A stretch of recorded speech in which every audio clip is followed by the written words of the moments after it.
MBTI 상담할 때도 많이 사용하세요? 선생님 MBTI 관심 많으세요? 많죠. 요즘 유행이었잖아요. 아, MBTI 군침이 싹 도는데 네. 제가 선생님 MBTI 한번 맞춰보고 싶거든요. 네. 제가 우리 학교 상담사잖아요. 네. 그 선생님 MBTI 한번 맞춰봐도 괜찮을까요? 저는 괜찮은데, 괜찮으시겠어요? 뭐 틀리면 그때 가서 또 수습하면 되니까 일단 한번 해보는 걸로. 네, 알겠습니다. 제가 질문 딱 4번만 할게요. 네. 첫 번째는 우리 지금 이렇게 스튜디오 와서 촬영 감독님도 있고 지금 이렇게 또 녹화가 돌아가고 있잖아요. 그래서 이런 상황이 좀 즐겁고 흥분되시는지 아니면 또 긴장되고 좀 부담되시는지. 지금 저 너무 긴장돼요. 말이 꼬여요, 지금. 긴장 많이 되시는구나. 네. 그래요. 두 번째 상황은 지금 화면에 빨간색 사과가 나오고 있을 건데요. 네. 네. 이 사과 보시면서 무슨 생각 좀 드실까요? 저는 애플 하니까 아이폰도 생각나고요. 그 다음에 또 사과 하면은 백설공주가 상징적이잖아요. 이렇게 생각나네요. 애플이랑 네. 백설공주. 네. 네, 알겠습니다. 이제 세 번째 질문은 상황 질문이에요. 네. 그 레미제라블에 나오는 장발장 아시나요? 네네. 네, 너무 배가 고파서 빵을 훔친 장발장이요. 지금 그런 상황의 장발장을 재판하는 재판장이 된다고 생각해 보세요. 네. 그러면 첫 번째 경우, 빵을 훔친 건 사실이니까 빵을 훔친 거에 합당한 형량을 찾아서 그대로 구형한다. 네. 판결한다. 네. 두 번째, 얼마나 배가 고프고 힘들었으면 빵을 훔쳤겠냐. 좀 정상 참작을 해서 좀 어려운 상황을 고려해서 좀 형량을 감형해서 판결한다. 둘 중에 어떤 판결을 내리시겠어요? 저라면요, 이거는 배고픈 거잖아요. 그러니까 한 번쯤 실수는 감형해줘도 된다고 생각해요, 저는. 좀 감형해 주시겠다. 네. 선생님 이제 마지막 질문이에요. 네. 우리 친구들이랑 여행 떠날 때 있잖아요. 네. 그렇게 놀다 보면 밥 시간이 훌쩍 지날 때가 많아요. 네. 그래서 지금 매우 배고픈 상태입니다. 이런 상태인데 우리가 가기로 한 식당은 30분 넘게 차로 이동해야 되는 상황인데 막 가다 보니까 눈앞에 조금 맛있어 보이는 맛집이 있어. 그러면은 그대로 계획한 대로 30분 넘게 이동하셔서 식당을 가실 거예요? 아니면 눈앞에 보이는 그냥 식당에 들어가시겠어요? 저는 이거 고민 안 합니다. 바로 앞에 있는 식당 가요. 바로 앞에 식당 가신다? 네. 그럼 선생님 MBTI 유형이 INFP 아니세요? 맞아요. 어떻게 하셨어요? 저 진짜 어렵게 얘기했거든요? 너무 다행입니다. 또 이거 못 맞췄으면 영상 종료하고 여러분들 안녕 할 뻔했는데 이렇게 그러니까요. 맞추게 돼서 너무 다행이네요. 너무 잘 맞추시는데요? 근데 제가 MBTI를 할 때마다 E랑 I랑 바뀌어요. 그래서 뭐가 맞는지 모르겠어요. MBTI가 이 16가지 유형 중에 한 유형으로 나를 딱 찝어주는 장점은 있지만 또 상황에 따라서 지금 말한 것처럼 E인 것 같기도 하고 I인 것 같기도 할 때가 있어요. 네. 그리고 또 검사를 할 때마다 결과가 다르게 나오시는 분들도 있고요. 맞아요. 저처럼요. 네. 그리고 또 이게 사실 인터넷에 MBTI 검사라고 쳐서 나오는 검사를 하게 되시면 이게 정식 검사가 아니기 때문에 좀 신뢰도 측면에서 좀 한계가 있는 것도 사실이고요.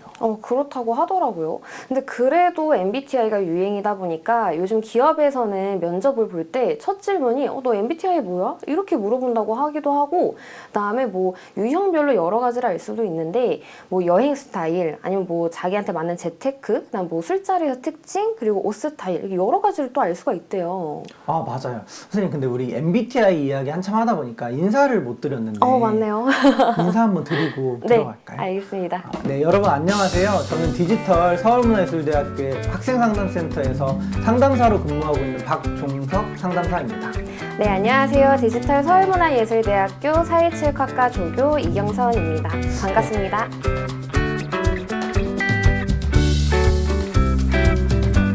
네, 오늘은 괜찮아 사람이야 라는 주제로 좀 이야기를 해보려고 하는데요. 네. 우리는 사람이다 보니까 누구나 시행착오를 하기 마련이거든요. 맞아요. 그렇기 때문에 지금 어떤 어려움이 있으시든 어떤 모습이시든 괜찮다.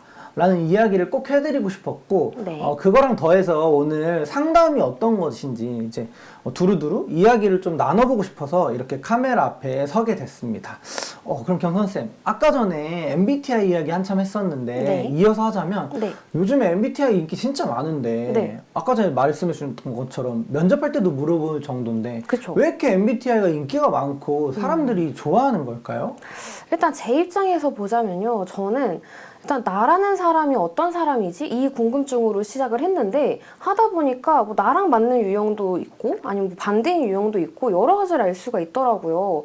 그래서 그것 때문에 많아지지 않았을까 싶어요. 아, 맞아요. 그러니까 MBTI 검사를 통해서 내 자신을 이해할 수 있고 그리고 네. 또 대인관계 팁 같은 것들을 얻을 수 있기 때문에 MBTI가 참 인기가 많은 것 같다라는 이야기를 해주시는 것 같아요. 맞아요. 저도 참 동의가 되고요. 근데 이거를 좀 더 심리학적으로 풀어서 한번 알아보고 싶다는 생각이 들어서 네. 제가 이렇게 매슬로우의 인간 욕구 5단계 이론을 좀 가지고 왔어요. 네.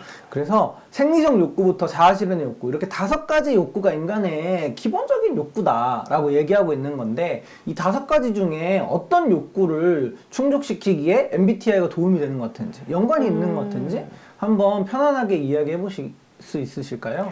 일단 저는 나라는 사람이 누구인지 궁금하다 그랬잖아요. 그래서 소속과 애정의 욕구가 좀 관련이 있을 것 같아요. 그러니까 나라는 사람 그리고 특히 MBTI 하다 보면 너 T야? 네. 나 맞아요. F야. 나 F야. 뭐 이런 식으로 서로 성격을 규정하고 이렇게 파악하고 싶은 마음들이 있는 것 같아요. 맞아요. 그런 욕구가 있는 이유는 사실 우리가 서로 틀린 게 아니라 다르구나 라는 거를 인정하고 서로 존중하면서 안전한 관계를 맺고 싶은 마음인 것 같거든요. 그런 것 같아요. 그래서 소속과 애정의 욕구를 충족하기 위해서 MBTI가 좋은 교보자가 된다. 좋은 참고 자료가 된다. 이런 생각을 저도 하게 되네요. 근데 저는 하나 더 욕구가 관련이 있는 것 같아요. MBTI랑. 하나 어떤 욕구가 또 관련이 있으신 것 같으세요? 하나 더요. 음. 저기 맨 위에 자아실현의 욕구가 좀 눈에 띄는데 우선은 MBTI를 하면은 나라는 사람을 아니까 성격도 알 수 있고 장단점도 알 수 있고 뭐 추천해주는 것도 많고 그러니까 자아실현의 욕구가 아닐까요? 확실히 경선쌤이 심리학에 관심이 많다 보니까 네. 저랑 생각이 비슷하신 것 같아요. 그래요? 근데 저도 자아실현 욕구가 MBTI랑 참 관련이 깊다라고 생각을 하는데 네. 사실 나를 알고 싶은 거 그런 마음. 그러니까 MBTI 검사를 하면 내 장점 또 단점 그리고 내가 활발하게 활동할 수 있는 직업군 그리고 또 내가 좀 가지면 안 좋을 직업군 이런 것들도 다 추천을 해주거든요. 맞아요. 사실 그런 것들을 통해서 내 직업 목표를 세우고 내 스스로를 실현할 수 있는 그런 과정에 MBTI가 참 도움이 된다.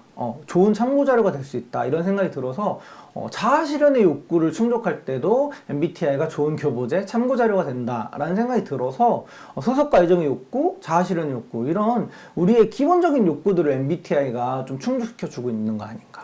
저도 그렇게 생각을 하네요. 근데 이게 MBTI가 유행하는 것처럼 저희가 또 심리 상담에도 관심도가 많아지고 있잖아요. 너무 반가운 이야기인데요. TV를 틀면 요즘에는 상담 프로그램들이 되게 많이 나오는 것 같아요. 맞아요. 그러니까 결혼지옥, 뭐 금쪽 같은 내 새끼, 가볍게는 무엇이든 물어보세요. 이런 식으로 상담 프로그램들이 참 많이 나와서 개인적으로 상담자로서 반갑기도 하고 고마운 마음이기도 해요. 저도 상담에 관심이 많으니까 이런 관련 프로그램들을 많이 보는데 근데 항상 볼 때마다 아니 문제를 파악하기만 하고 솔루션만 제공하고 그러니까 뭔가 너무 짧은 시간에 솔루션만 딱 제공하고 그냥 끝나더라고요. 근데 실제 상담도 똑같나요, 이게? 그러니까 경선쌤이 말씀하신 것처럼 어떤 어려움을 가진 사람이 상담을 찾아와서 전문가에게 자신의 상태를 상세하게 이야기하고 솔루션을 제공받는 그런 것도 상당히 중요한 요소긴 한데요. 네. 실제로 상담은 사실 이 솔루션을 찾아가는 과정 자체가 중요하게 여겨지거든요. 네. 그러면은 프로그램은 시간 제한 때문에 짧게 보여지는 거라서 그냥 일방적으로 해결만 해주려고 하는 것처럼 보인다는 거네요. 그럴 수 있어요. 그러니까 실제로 상담에 찾아오시면 지금 가지고 있는 어려움이 어떤 어려움인지, 그 어려움 때문에 내 일상생활이 또 얼마나 힘든지, 그리고 또 그 힘든 만큼 극복하려고 노력을 하거든요. 네, 맞아요. 사람들이. 그래서 어떤 노력을 또 해오셨고, 또 어떻게 극복하게 됐고, 근데 또 아직 여전히 힘든 부분은 어떤 건지 이야기를 나누면서 그럼 앞으로 이 남아있는 힘듦을 어떻게 해결해 볼 건지 같이 이야기 나가는 이 과정 자체가 사실 상담에서 매우 중요하게 다뤄진다고 보시면 될 것 같아요. 저도 같은 입장인데요. 근데 우리 대학에도 상담센터가 있잖아요. 근데 원격 대학인데 상담센터가 있다는 것도 신기하고 또 성인인데 많이 찾을까요? 맞아요. 그러니까 처음 이야기해 주신 것처럼 이제 성인인데? 이제 고등학생 아닌데? 이러면서 이제 왜 상담이 필요한가요? 이렇게 네. 물어보시는 분들이 있는데 사실 이 성인 초기, 그러니까 대학 시절에 가장 상담이 필요한 것 같아요. 왜 그렇게 생각하세요? 제 생각에는 이제 성인기로 막 접어들면서 그동안 느껴보지 못한 책임감. 그러니까 그런 것도 느끼게 되고, 그리고 또 주 양육자로부터 물리적으로나 또 정서적으로 또 경제적으로 독립과 분리를 준비하는 시기거든요.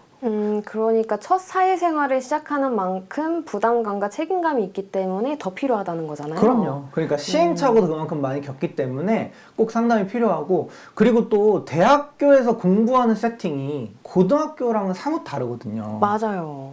다 자유와 선택으로 바뀌었죠? 맞아요. 그래서 고등학교 때는 공부를 안 하면 공부 좀 해라, 야자 시키고 막 성적에 따라서 막 그렇게 해주는데, 대학교는 프리예요. 안 나가고 맞아요. 싶으면 안 나가고, 대신 F를 맞는 것도 내 책임, 그렇죠. 졸업들을 못하는 것도 내 책임, 이렇게 되기 때문에 이런 공부 면학 분위기에 적응을 못하는 친구들도 참 많은 것 같아서 대학 시절에 상담이 꼭 필요하다라는 생각이 들고, 그리고 두 번째로 물어봐 주신 것처럼 원격 대학인데 상담 가능한가요? 상담이 이렇게 좀 어려운 것 같은데 막 이야기도 많이 해야 되고, 네. 그렇게 이야기하시는데, 저희 학교는 학생 상담센터에서 상담실을 다 구비하고 있고요. 그리고 또 내방하기 어려운, 거리가 멀거나 어떤 사정으로 인해서 내방하기 어려운, 찾아오기 어려운 분들을 위해서는 원격 상담 지원 서비스를 다 구축해 놨어요. 그래서 상담을 하기엔 오히려 좋다. 시간과 공간의 제약을 받지 않으니까. 그러면은 우리 대학이 원격 대학이라는 측면에서 봤을 때 원격 상담이 또 장점인 거잖아요. 그럼 우리 학우분들 입장에서는 이런 많은 도움을 주고 있으니까 제가 생각해도 너무 든든한데요? 그렇죠. 우리 학생 상담센터가 되게 든든한 역할을 하고 있다고 저도 생각을 하고요. 네. 그리고 제가 이제 대학교에서도 또 살면서 한 10년 정도 상담을 배우고 또 실천해 오면서 여러분들이랑 꼭 나누고 싶은 이야기가 하나 있었어요. 네. 지금 가지고 계신 어려움이 어떤 어려움이든 그럴 만한 타당하고 마땅한 이유가 있다는 이야기 꼭 드리고 싶었거든요. 그래서 혹시 경선쌤 주변에서 너무 외모에 이렇게 집착한다던가, 나는 잘 때도 이뻐야 돼, 이런 식으로 집착한다던가, 아니면 돈을 너무 안 써, 너 너무 강박적으로 돈을 모아, 이런 사람들 혹시 주변에서 보신 적 있으실까요? 본 적은 있는데 우선 그 정도까지는 아니지만 그런 사람이 여기 있어요. 전데요. 제가 갑자기 살이 너무 많이 찐 거예요. 그래서 겉모습에 신경을 안 쓸 수가 없더라고요. 그래서 자꾸 신경이 쓰여요. 그러니까 경선쌤처럼 내가 살이 찐 시기가 와서 고민이 된다, 네. 다이어트를 해야겠다, 네. 이런 것들은 괜찮겠지만 진짜 아까 전에 말씀드렸던 것처럼 난 잘 때도 일어났을 때도 이뻐야 된다, 그리고 나는 무조건 돈이 많아야 돼, 돈은 많을수록 좋아, 점점 더 벌어야 돼, 이렇게 강박적으로 생각하는 사람들이 있는데, 이런 사람들을 사회에서는 문제라고 치부하고, 증상이 있다, 치유해야 된다, 치료해야 된다, 없애야 된다, 증상을 뭐 이렇게 많이 치부하는 것 같더라고요. 그런데 상담자의 시선은 조금 다른 곳에 가 닿는 것 같아요. 이렇게 사회에서는 문제라고 하는 모습들도 그 사람이 어려운 삶을 감내하고 살아내기 위해서 최선의 노력을 하는 게 아닌가, 그런 생각들이 들거든요. 그러면은 강박증으로 보는 게 아니라 이제 다른 시선으로 본다는 거잖아요. 그래서 얘기해 주시는 거 들어보니까 저희 심리학자 중에 비정상적 상황에선 비정상적 반응이 정상이다라고 얘기를 해줬는데 그게 갑자기 떠오르네요. 맞아요. 저 얘기가 제가 이야기하고자 하는 바를 정확하게 담고 있는 것 같고, 맞아요. 그리고 또 물론 좋다고 생각하는 건 아니지만 어렸을 때 너무 내가 주 양육자나 주변 사람들한테 애정을 못 받거나 관심이 결핍된 삶을 살아온 분들은 그게 정말 필요하거든요. 앞으로 내가 살아나가기 위해서. 그렇기 때문에 그런 것들을 충족하기 위해서 가장 자기가 잘 활용할 수 있는 도구, 돈을 버는 거, 아니면 외모가 이뻐지는 거. 그런 것들에 더 집착하거나 몰입할 수밖에 없다. 그러니까 그런 것들을 통해서 내가 너무 이 결핍된 상황들을 극복해 나가려는 정말 최선의 노력이다. 그 사람만의 그렇게 또 볼 수 있는 거죠. 또 저희 타이틀이 괜찮아 사람이 하잖아요. 그래서 또 얘기 듣다 보니까 또 우리 학우분들한테 해드리고 싶은 얘기가 있어요. 그러니까 고민이 있으실 때 혼자서 해결하려고 하지 마시고 저희 상담센터도 있고 전문 상담사님도 계시잖아요. 그러니까 저희 원격 상담을 이용해서라도 뭐 해결을 하고 싶은 게 있다. 그러면 언제든지 찾아주셨으면 좋겠어요. 그러니까 부담감을 좀 덜어주셨으면 좋겠습니다. 아, 맞아요. 우리 학우님들도 학생 상담센터 많이 찾아와 주시면 감사하겠고요. 그리고 이 영상을 보시는 분들도 이제 사람이다 보니 또 살아내려고 하다 보니 또 많은 어려움과 힘듦들 안고 계시겠다라는 생각도 들어요. 근데 우리가 아까 전에 말씀드린 것처럼 사람이니까 어쩔 수 없는 거고 시행착오를 하는 거거든요. 그리고 나만의 방식으로 최선을 다해서 지금도 살아내는 거라는 생각을 저는 의심하지 않아요. 그렇기 때문에 지금 어떤 어려움을 가지고 계신다면 혼자 고민하시기보다는 상담에 찾아오셔서 상담 받아보시면 내 어려움을 해결하거나 아니면 내가 이 어려움을 소화해내는 시기가 조금 더 빨리 올 수 있다고 저는 믿고 있습니다. 저도 같은 생각이에요. 근데 이런 주제로 얘기를 하다 보면 너무 끝도 없죠, 저희가. 그래서 상담 뭐 이론이나 기법들 많으니까요. 다음에 또 이런 기회가 있다면 한 번 더 찾아왔으면 좋겠어요, 저희는요. 저는 말하는 걸 되게 좋아하는 상담자라서 이론 기법, 그리고 실생활에 적용할 수 있는 팁, 대인관계 팁 이런 것들로 좀 이야기들을 함께 나눠볼 수 있는 기회를 주신다면 또 언제든지 이렇게 여러분 앞에서 이야기 나눠보고 싶네요. 저도 그러면 너무 좋을 것 같고요. 그러면 저희는 여기서 이만 인사하고 마칠까요?